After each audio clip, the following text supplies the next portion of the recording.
Hi, this is Dr. Carmine Esposito from All Creatures Animal Hospital, and I'm here today with Blaze, our dog, and our assistant, Mackenzie, who's going to ask me some questions about some puppy care. Mackenzie, go ahead.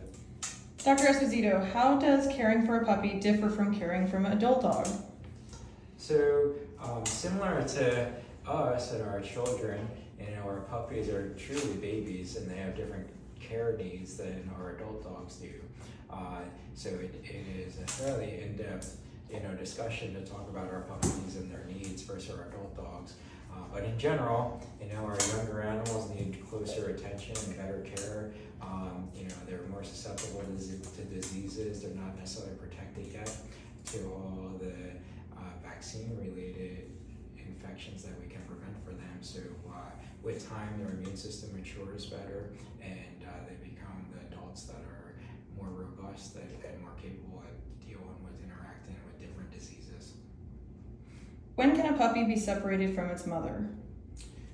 In general, if everything is normal, mom's healthy, puppies are healthy, we like to separate them somewhere between 6 and 8 weeks of age. Younger than that sometimes is a little harder, but that would be the general timeline that we can start separating them. When can I bring my puppy around other dogs and people? So we would like our puppies to be fully vaccinated against some of the more common diseases that we see out there that our vaccines can protect them from. Specifically our distemper and our parvo, lepto is another one of those, bordetella, influenza are some of the others. Most of our dogs are not fully protected from these illnesses until they're about 4 months of age if they've received all their vaccines on time.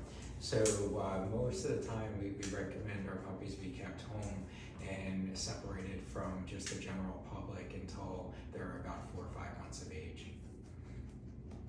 How often should I bring my puppy in for checkups?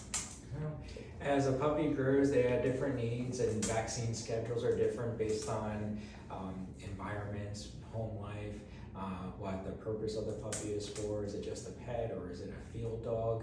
Are we going to be out hunting with it, hiking with it? Are we going to be going to dog parks? Most of our pups, they leave the litter and mom about 8 weeks of age. Most of the time they get their first vaccine at that point, and they should have their first veterinary visit when the new owner gets them when they leave their litter. So about 8 weeks is the first time you should bring them in. How do I know if my puppy is at a healthy weight? All puppies are built a little different, but we like to see our puppies not look like roly-poly sausages. We want to be able to feel their ribs. In general, rule of thumb is that when you pet their head and say hi to them, take that pressure and come down to their ribs, and with that same pressure you would say hello to them. You should be able to feel each rib individually, but we don't want to see their ribs, we don't want to see their spine or their hips, so that's a good general rule of thumb. When should I start training my puppy, and what methods do you recommend? Training should start immediately, right? There's a lot of things that a puppy should learn, and to be a good dog throughout life. Basic things like sit, stay, and come are a little bit later on in life, but the first couple weeks that you have, you're going to have your hands full with house training. So we want to house train our dog, make sure they know to go to the bathroom outside and not make messes in the house.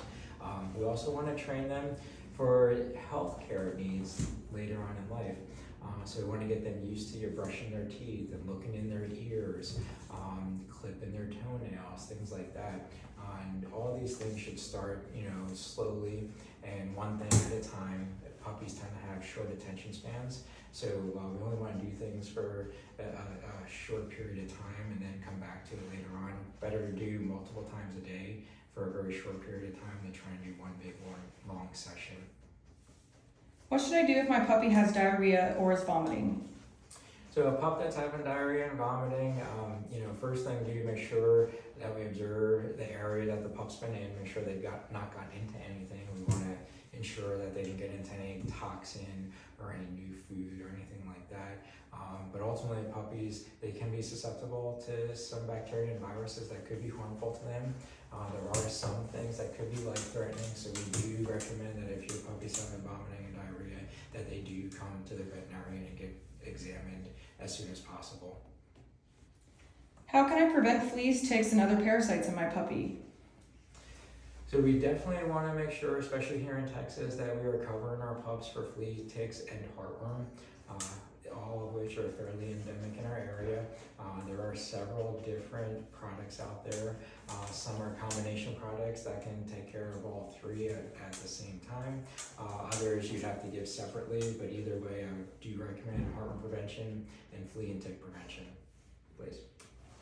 When should I spay or neuter my puppy, and what are the benefits?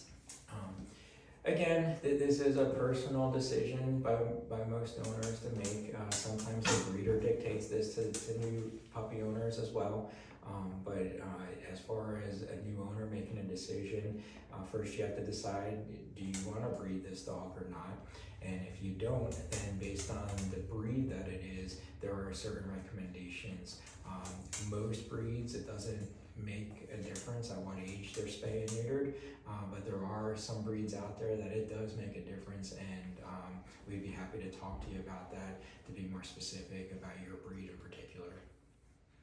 How can I socialize my puppy with other dogs and people? So again, we want to socialize our pups. We want them to be well adjusted. We want them to be good canine citizens when they go out in public. We do want them to be up to date on their vaccines, so we generally want to do this when they're 4 or 5 months of age, after they've received all their vaccinations and are protected from some of the illnesses that are out there. But letting people that you know that have not been around animals that are unknown to them over the house to say hello and play with your dog would be great. Also, animals that you know, other animals that are in your household, or friends and family that have dogs that are not exposed to unknown animals. Don't go to a lot of public places that are up to date on their vaccines. They could come over and play with your pup. Certainly supervised, as small and young dogs could get hurt by big, large, older dogs. And what vaccines does my puppy need, and when should they be administered? So there are core vaccines, and then there's vaccines out there that we call more lifestyle vaccines.